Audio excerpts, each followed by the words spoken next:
Steve Jobs was born on February 24th, 1955, in San Francisco, California, in the United States. He was adopted shortly after birth by Paul and Clara Jobs. They raised him with care and encouraged his curiosity. From a young age, Steve showed interest in electronics and how things worked. His father often helped him understand simple machines and tools. As a child, Steve Jobs was intelligent but sometimes difficult at school. He became bored easily and did not like following rules he did not understand. Even so, he learned quickly and had a strong desire to explore ideas. This mix of curiosity and impatience would later become part of his personality. When Steve was a teenager, he met Steve Wozniak. Wozniak loved building computers, and Jobs loved ideas, design, and vision. Together, they shared a passion for technology and innovation. This friendship would later change the world of computers. After high school, Steve Jobs went to college, but he dropped out after a short time. He did not want to study subjects that did not interest him. However, he continued to attend some classes that he liked, such as calligraphy. Later, he said that these classes helped shape Apple's beautiful design and typography. In 1976, Steve Jobs and Steve Wozniak started a company called Apple Computer. They built their first computers in a garage. At the beginning, they had little money, but they believed strongly in their idea. The Apple I and later the Apple II became very successful and helped bring personal computers into people's homes. As Apple grew, Steve Jobs became known for his strong personality and high standards. He wanted products to be simple, elegant, and easy to use. Sometimes this made working with him difficult, but it also pushed the company to create something new and different. In 1984, Apple released the Macintosh.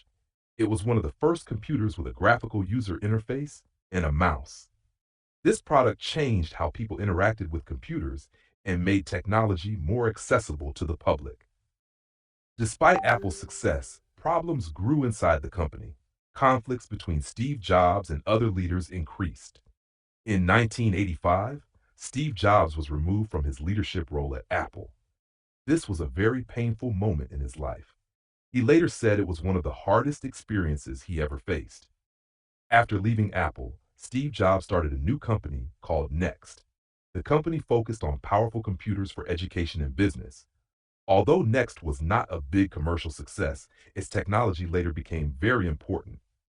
During this time, Steve Jobs also bought a small animation company that later became Pixar. Under his leadership, Pixar created Toy Story, the first full-length computer animated film. The movie was a huge success and changed the animation industry forever.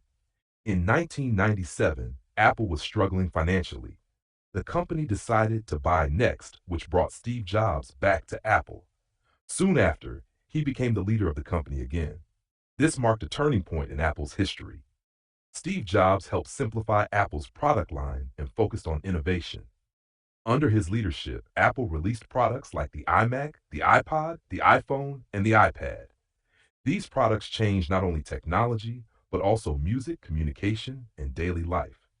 Jobs believed deeply in focus and simplicity. He often said that deciding what not to do was just as important as deciding what to do. This philosophy guided Apple's design and business decisions. In 2003, Steve Jobs was diagnosed with cancer. Even while dealing with serious health problems, he continued to work and lead Apple. He remained involved in product development for many years. Steve Jobs died on October 5th, 2011. His death was felt around the world. Many people recognize his influence on technology, design, and creativity.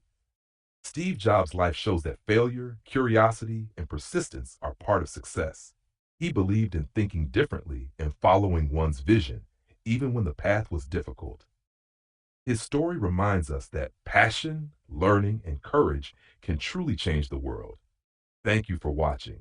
If this video helped you, please subscribe to the channel and continue learning English with us.